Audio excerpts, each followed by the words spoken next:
కేంద్ర ప్రభుత్వం జాతీయ పౌర రిజిస్టర్ను రూపొందిస్తుందా, పౌర సత్వ సవరణ చట్టాన్ని అమలు చేస్తుందా అని చెప్పి మిత్రులు సందేహాలను వ్యక్తం చేశారు. బీజేపీ ప్రభుత్వం జాతీయ పౌరసత్వ రిజిస్టర్ను రూపొందించాలని, జాతీయ పౌరసత్వ సవరణ చట్టాన్ని అమలు చేయాలని ప్రయత్నం చేస్తూ ఉంది. దాని నుంచి ఆ ప్రభుత్వం ఏమాత్రం వెనక్కి తగ్గల. దీనిలో 10 సంవత్సరాలకు ఒకసారి దేశంలో జాతీయ పౌరుల వివరాలు సేకరిస్తారు. దేశంలో ఉన్నటువంటి కుటుంబాల వివరాలన్నీ సేకరిస్తారు. జనాభా లెక్కలని అంటాం దాన్ని. జనాభా లెక్కల సేకరణ అనేది ప్రతి 10 సంవత్సరాలకు ఒకసారి జరుగుతుంది. దాన్ని అనుసరించి ఈ సంవత్సరం అంటే 2020లో ప్రారంభమై ఈ సంవత్సరం ప్రకటించాల్సింది, జనాభా లెక్కల్ని ప్రకటించాల్సింది. దేశంలో ఉన్నటువంటి కుటుంబాలు, ఎన్ని కుటుంబాలు ఉన్నాయి, ఎంతమంది ప్రజలు ఉన్నారు, ఏ వృత్తులు చేస్తున్నారు, ఇటువంటి వివరాలన్నీ కూడా దానిలో ఉంటాయి. కానీ బీజేపీ ప్రభుత్వం చేసినటువంటి చట్ట సవరణల ప్రకారం జనాభా లెక్కల సేకరణతో పాటు జాతీయ పౌరుల జాబితాను కూడా తయారు చేయాలని చెప్పి మొదటి దశ జాతీయ పౌరుల రిజిస్ట్రేషన్కి ఇది మొదటి దశ. జనాభా లెక్కలతో పాటు జాతీయ పౌరుల జాబితాను కూడా రూపొందించాలని చెప్పి ప్రయత్నం చేసింది. రాష్ట్రాలకు ఆ రకమైనటువంటి ఆదేశాలు కూడా జారీ చేసింది. కానీ దీన్ని దేశంలో ఉన్నటువంటి 10 రాష్ట్ర ప్రభుత్వాలు వ్యతిరేకించినాయి. కేరళ, బెంగాలు, ఆంధ్ర, కాంగ్రెస్ నాయకత్వంలో ఉన్నటువంటి రాష్ట్ర ప్రభుత్వాలు, ఇతర కొన్ని రాష్ట్ర ప్రభుత్వాలు, మొత్తం 10 రాష్ట్ర ప్రభుత్వాలు దీన్ని వ్యతిరేకించినాయి. దీన్ని తమ రాష్ట్రాల్లో అమలు జరపబోమని చెప్పి ప్రకటించినాయి. అందుకని ఈ చట్టాన్ని అమలు చేయటం ప్రయత్నం చేసే క్రమంలో రాష్ట్రాలు ఈ రకమైనటువంటి వ్యతిరేకతను వ్యక్తం చేయటం, అదే సమయంలో కోవిడ్ వచ్చి లాక్డౌన్ విధించాల్సిన పరిస్థితి, ఆ తర్వాత కూడా పరిస్థితులు కుదుటపడకపోవడంతో దీన్ని తాత్కాలికంగా వాయిదా వేయాల్సినటువంటి పరిస్థితి దేశంలో ఏర్పడింది. అయితే ఎప్పుడు అవకాశం వచ్చినా ప్రభుత్వం దీన్ని ముందుకు తీసుకెళ్ళడానికి కావాల్సినటువంటి ప్రయత్నాలన్నీ కూడా చేస్తూ ఉంది. అంటే మొదటి దశలో జనాభా లెక్కల సేకరణతో పాటు జాతీయ పౌరుల జాబితాను తయారు చేస్తారు. దేశంలో ఉన్నటువంటి పౌరులందరూ కూడా వాళ్ళ వివరాలు ఇవ్వాలి. అంటే ఇంతకుముందు మనం చెప్పుకున్నటువంటి పౌరుల వివరాలతో పాటు వాళ్ళ తల్లిదండ్రులు ఎక్కడ పుట్టారు, తల్లిదండ్రులు ఎక్కడ ఉన్నారు, ఈ వివరాలు కూడా మనం ఇవ్వాల్సి ఉంటుంది. ఈ వివరాలు చేరిన తర్వాత జాతీయ పౌర రిజిస్టర్ తయారు చేసే క్రమంలో వీటికి తల్లిదండ్రులు ఎక్కడ పుట్టారు, ఎక్కడ చదువుకున్నారనే దానికి మనం రుజువులు ఇవ్వాలి. రుజువులు అంటే ఇప్పుడు మనకి చెప్తున్నటువంటి దాని ప్రకారం మేము ఆ పలానా గ్రామంలో మా తండ్రి పుట్టాడు, పలానా గ్రామంలో మా తల్లి పుట్టింది, వాళ్ళు వివాహం చేసుకుని పలానా గ్రామంలో నివసించారు అని చెప్తే సరిపోదు. లేదు పలానా గ్రామంలో మాకు ఇల్లు ఉంది, మాకు భూములు ఉన్నాయి, ఇదిగో పట్టాలని చెప్పినా కానీ సరిపోదు. వాళ్ళు చదువుకున్నటువంటి వివరాలు, ప్రభుత్వం కోరుతున్నటువంటి వివరాలన్నీ కూడా వాళ్ళకి ఇవ్వాలి. వాటిని ఇస్తే తప్ప అంగీకరించమని చెప్పి మనకి సమాచారం తెలుస్తూ ఉంది. అంటే ప్రభుత్వం పౌరసత్వ రిజిస్టర్ను తయారు చేయడంలో అత్యంత కఠినమైనటువంటి నిబంధనలు విధించబోతుందనేది దీంతో స్పష్టమవుతా ఉంది. వీటిని రుజువు చేసుకోవటం అనేది అంత తేలికైనటువంటి విషయం కాదు. చాలామంది దేశంలో గతంలో పాఠశాలల్లో చదువుకున్నటువంటి వాళ్ళు తక్కువ మంది ఉన్నారు. పాఠశాలల్లో రికార్డులు ఉండవు. ఇతరత్రా మనం ప్రూఫ్లు సంపాదించడం కూడా కష్టమే. కాబట్టి దీన్ని రుజువు చేసుకోవటం, మేము పలానా చోట మా తల్లిదండ్రులు పుట్టారని రుజువు చేసుకోవటం కష్టం.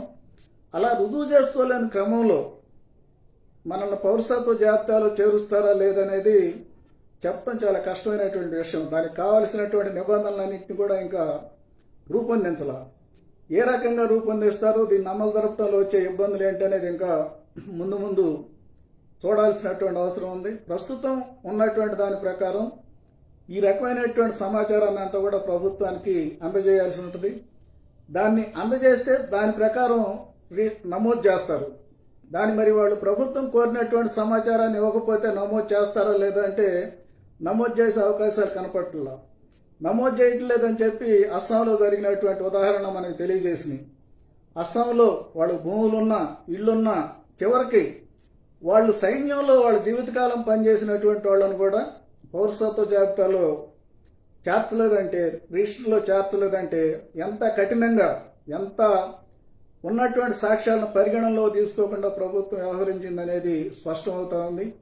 అదే విధానాన్ని కానీ దేశం మొత్తం అమలు జరిపితే ఎక్కడా కూడా సాక్ష్యాలు ఉన్నటువంటి వాళ్ళు కూడా పౌరసత్వ జాబితాలో చోటు సంపాదించుకోవటం అనేది కష్టమవుతుంది. అందుకని పౌరసత్వ రిజిస్టర్ని ప్రభుత్వం రూపొందించే క్రమంలో అనేక మందిని, లక్షలాది మంది, కోట్లాది మంది ప్రజానీకం జాబితాలో స్థానం సంపాదించుకోవటానికి వీలైనటువంటి పరిస్థితి ఏర్పడుతుంది. అయితే ఇది ఎంత హాస్యాస్పదంగా ఉంటుందంటే, ఒకవైపున దేశంలో ఉన్నటువంటి ప్రజానీకం ఈ రకమైనటువంటి సాక్ష్యాలని సంపాదించుకోవాలి, వాళ్ళ పౌరసత్వం రిజిస్టర్ చేసుకోవాలి.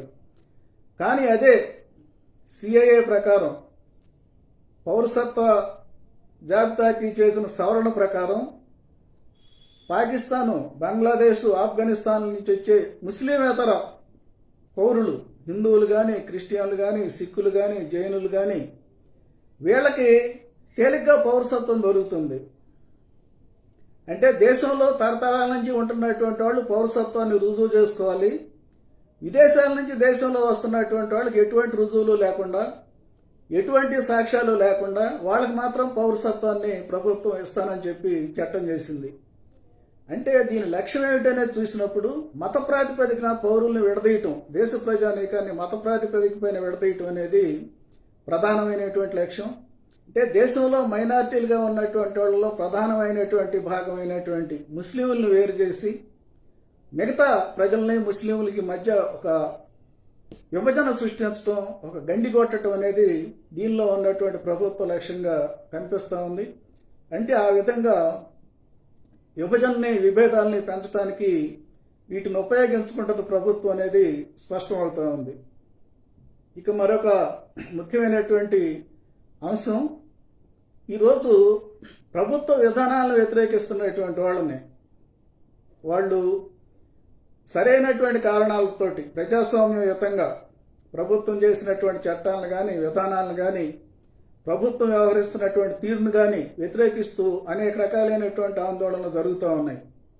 ఈ ఆందోళనలో పాల్గొంటున్నటువంటి వాళ్ళందరినీ దేశ వ్యతిరేకులని, పాకిస్తాన్ అనుకూలులని, చైనా అనుకూలులని, ఖలిస్తాన్వాదులని, దేశద్రోహులని ముద్ర వేస్తూ దేశ వ్యతిరేక చట్టాల కింద, దేశద్రోహ చట్టాల కింద వీళ్ళ మీద కేసులు నమోదు చేస్తున్నారు. ఈ రకంగా ప్రజానీకాన్ని మీద కేసులు నమోదు చేస్తున్నటువంటి ప్రభుత్వం ఇటువంటి ప్రజానీకానికి రేపు పౌరసత్వ చట్టంలో, రిజిస్టర్లో చోటు కల్పిస్తుందా? మరి ముస్లిం దేశాల నుంచి వస్తున్నటువంటి ప్రజానీకానికి పౌరసత్వ చట్టాన్ని ఇస్తున్న ప్రభుత్వం దేశంలో ఉన్నటువంటి మైనారిటీలుగా ఉన్న ముస్లింలకి పౌరసత్వ చట్టం ప్రకారం చోటు కల్పిస్తుందా? సరిహద్దుల్లో ఉండి, ఢిల్లీ సరిహద్దుల్లో ఆందోళన చేస్తున్నటువంటి రైతాంగాన్ని దేశద్రోహులని ముద్రేస్తున్నటువంటి ప్రభుత్వం అటువంటి ఆందోళనలు చేస్తున్నటువంటి రైతాంగానికి పౌరసత్వ రిజిస్టర్లో చోటు కల్పిస్తుందా? అందుకని ఇవన్నీ కూడా ప్రశ్నలు. ఈ రకంగా ఈ పౌరసత్వ రిజిస్టర్లో చోటు సంపాదించుకోవటానికి ప్రభుత్వం ఎటువంటి నిబంధనలు పెడుతుంది, ఏ రకంగా దీన్ని అమలు జరుగుతుంది అనేది చూడాల్సినటువంటి పరిస్థితి ఉంది.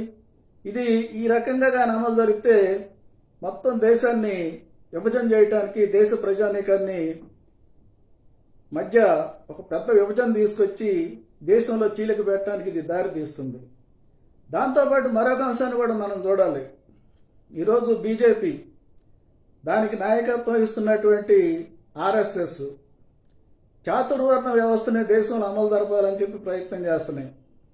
చాతుర్వర్ణ వ్యవస్థను అమలు జరిపే క్రమంలో పౌరసత్వ చట్టం ఇచ్చిన వాళ్ళకైనా, రిజిస్టర్లో చోటు కల్పించినటువంటి వాళ్ళకైనా అందరినీ ఒకే విధంగా పరిగణిస్తారా? లేకపోతే ఆయా వర్ణాలకు అనుసరించి ఆయా వర్ణాల్లో ఉన్నటువంటి ఉపకులాలు కులాలని అనుసరించి కులాల వారీగా పౌరసత్వాన్ని ఎక్కువ తక్కువలతో కూడినటువంటి పౌరసత్వాన్ని కొన్ని కులాలకి కొన్ని వర్ణాలకి ఎక్కువ హక్కులు ఉండే విధంగా, కొన్ని కులాలకి కొన్ని వర్ణాలకి తక్కువ హక్కులు ఉండే విధంగా చట్టబద్ధంగానే పౌరసత్వాన్ని ఇస్తారా? ఇది కూడా పరిశీలించాల్సినటువంటి అవసరం ఉంది. ఎందుకంటే ఇవాళ సంస్థ చెప్తున్నటువంటిది అది. ఈ రకంగా మేము వ్యవహరిస్తాం, ఈ రకంగా రాజ్యాంగం అనవసరమైనటువంటి రాజ్యాంగం ఇది, దీని స్థానంలో మనుస్మృతిని తీసుకురావాలి, జాతుల వర్ణ వ్యవస్థను తీసుకురావాలని చెప్పి ప్రచారం చేస్తున్నారు. కాబట్టి వాళ్ళు రేపు దీన్ని అమలు జరిపే క్రమంలో ఇటువంటి పౌరసత్వాన్ని ఇచ్చినా కానీ పెద్దగా ఆశ్చర్యపోనవసరంలో. దేశంలో కమ్యూనిస్టులు దేశానికి ప్రమాదం అని చెబుతున్నారు, అభ్యుదయ భావాలు ఉన్నటువంటి వాళ్ళు దేశానికి ప్రమాదం అని చెబుతున్నారు. దేశం శాస్త్రీయంగా అభివృద్ధి చెందాలని చెప్తున్న వాళ్ళంతా కూడా ప్రమాదకరమైనటువంటి వాళ్ళు, మనకు నష్టకరమైనటువంటి వాళ్ళు అని చెబుతున్నారు. మన పురాతన కాలంలో చెప్పినటువంటి వాటి అన్నింటినీ పట్టుకుని అవి అభివృద్ధికరమైనవి, వాటిని మనం అనుసరించాలని చెప్తున్నారు. మరి అభ్యుదయ భావాలను చెప్పేటటువంటి ప్రజానీకాన్ని, శాస్త్రీయంగా ముందుకు పోవాలని చెప్తున్నటువంటి వాళ్ళని, ఇటువంటి వాళ్ళందరినీ పౌరసత్వ జాబితాలో స్థానం కల్పిస్తారా? ఈ రిజిస్టర్లో స్థానం కల్పించకపోతే ఏంటి పరిస్థితి? అందుకని చెప్పి ఈరోజు సిఏఏని ఎన్ఆర్సీని అమలు జరిపి దేశ ప్రజానీకం మధ్య ఒక పెద్ద గండి కొట్టాలని, దేశాన్ని మత ప్రాతిపదికనే కాదు వర్ణ ప్రాతిపదికన కుల ప్రాతిపదికన విభజించాలని ఎప్పుడో శతాబ్దాల క్రితం సహస్రాబ్దాల క్రితం ముగిసిపోయినటువంటి, అప్పటి నుంచి క్షీణిస్తూ వచ్చినటువంటి జాతుర్వర్ణ వ్యవస్థను తిరిగి తీసుకొచ్చి బ్రాహ్మణాధిపత్యాన్ని అగ్రవర్ణాధిపత్యాన్ని సమాజం మీద రుద్దాలని చెప్పి ప్రయత్నం చేస్తూ ఉన్నారు. ఈ ప్రయత్నం చేసే క్రమంలో సమాజాన్ని ఒకవైపున విభజించడం, రెండో పక్కన మొత్తం సమాజ సంపదనంతా కూడా బడా పెట్టుబడిదారులు కట్టబెట్టడం. అంటే సంపదను బడా పెట్టుబడిదారులు కట్టబెట్టే క్రమంలో ప్రజల నుంచి వ్యతిరేకత రాకుండా వచ్చిన వ్యతిరేకతను దారి తప్పించడం కోసం దీన్ని ఒక సాధనంగా వినియోగించుకోవటానికి, తద్వారా సామాజికంగా పై తరగతుల ఆధిపత్యాన్ని సుస్థిరం చేయడానికి దీన్ని వినియోగించుకోవటానికి ప్రయత్నం చేస్తున్నారు. అందుకని రెండింటినీ కలిసికట్టుగా అమలు చేయడానికి బీజేపీ ప్రయత్నం చేస్తూ ఉంది. అందుకని ఈరోజు మొత్తం ప్రభుత్వ రంగాన్ని అంతా కూడా ప్రైవేటీకరిస్తామని చెప్తున్నారు. ప్రభుత్వ ఆస్తులు, రోడ్లు, గనులు, విమానాశ్రయాలు, ఓడరేవులు ఏమి మినహాయింపు లేకుండా మొత్తాన్ని ప్రైవేట్ వాళ్ళకి ఇచ్చేస్తామని చెప్తున్నారు. చివరికి రైతులు భూములతో సహా మొత్తాన్ని కట్టబెడతామని చెప్పి మొత్తం ఆధిపత్యాన్ని అంతా కూడా ప్రైవేటు పెట్టుబడిదారుల చేతుల్లో పెడతామని చెప్తున్నారు. దీనికి వ్యతిరేకత వస్తున్న ప్రజానీకాన్ని, వ్యతిరేకిస్తున్న ప్రజానీకాన్ని చేల్చడానికి, ప్రజానీకం మధ్య తంపులు పెట్టడం కోసం దీన్ని ఎన్ఆర్సీని అట్లానే సిఏఏని ఉపయోగించడానికి, వాటిని ఉపయోగించడం ద్వారా ప్రజలను చేల్చడానికి, ప్రజల మధ్య ఘర్షణలు పెట్టడానికి, ప్రజలు పెద్ద గందరగోళంలో చిక్కుకోవటానికి ప్రయత్నం చేస్తున్నారు. అందుకని ఇది ప్రజానీకం, దేశ ప్రజానీకం అంతా అప్రమత్తంగా ఉండి దీన్ని తిప్పుకొట్టాల్సినటువంటి అవసరం ఉంది. 10 రాష్ట్ర ప్రభుత్వాలు వ్యతిరేకించినాయి. రాష్ట్ర ప్రభుత్వాలే కాదు ప్రజానీకం అంతా కూడా దీన్ని వ్యతిరేకించాలి. ఎక్కడా కూడా ఈ రకమైనటువంటి ఎన్పిఆర్కే అభ్యంతర పెట్టాల్సినటువంటి అవసరం ఉంది. ఎన్పిఆర్ని అమలు జరపకూడదు. జాతీయ పౌర జాబితాని జనాభా లెక్కలు తీసుకోవటం అనేది అవసరం మినహా జాతీయ పౌర జాబితాను కూడా ఈ సమయంలో తయారు చేయాల్సినటువంటి అవసరం లేదు. అందుకని జాతీయ పౌర జాబితాలో ఇచ్చిన ప్రశ్నలకి మేము సమాధానాలు ఇవ్వమని చెప్పి రాష్ట్ర ప్రభుత్వాలు ఇప్పటికే చెప్పినాయి. 10 రాష్ట్ర ప్రభుత్వాలు, కేరళ చెప్పింది, ఇతర రాష్ట్రాలు చెప్పినాయి. దానికే సమాధానాలు ప్రజానీకం కూడా ఇవ్వకూడదు, తిప్పికొట్టాలి. ఆ రకంగా తిప్పికొట్టకపోతే బీజేపీ ఈరోజు ఏ కుట్రలకైతే పాల్పడుతుందో, ఏ రకంగా అయితే ప్రజల్ని సమాజాన్ని చేల్చడానికి పూనుకుంటుందో అవన్నీ కూడా ముందుకు పోతాయి. కాబట్టి వాటిని తిప్పికొట్టాల్సినటువంటి కర్తవ్యం మొత్తం ప్రజానీకం మీద ఉంది. ఏం చేస్తుంది బీజేపీ అనేది ప్రజానీకం చైతన్యవంతంగా అర్థం చేసుకోవాలి. సంపద తరలింపు, ప్రజలను చేల్చటం, ప్రజల మధ్య ఘర్షణలు పెట్టడం, తన ఆధిపత్యాన్ని కొనసాగించుకోవటం, అగ్రవర్ణ ఆధిపత్యాన్ని తిరిగి సమాజం మీద రుద్దటం, ఈ లక్ష్యాలతో సాగిపోతా ఉంది. దీన్ని మనం దృష్టిలో పెట్టుకొని ఈరోజు సిఏఏని అట్లానే ఎన్ఆర్సీని అమలు జరపడానికి కావాల్సిన చర్యల్ని అంతర్గతంగా కొనసాగిస్తూ ఉందో వాటిని తిప్పికొట్టడం కోసం ప్రజానీకం అంతా కూడా చైతన్యవంతంగా ఐక్యంగా నిలబడి వీటిని వ్యతిరేకించాలి.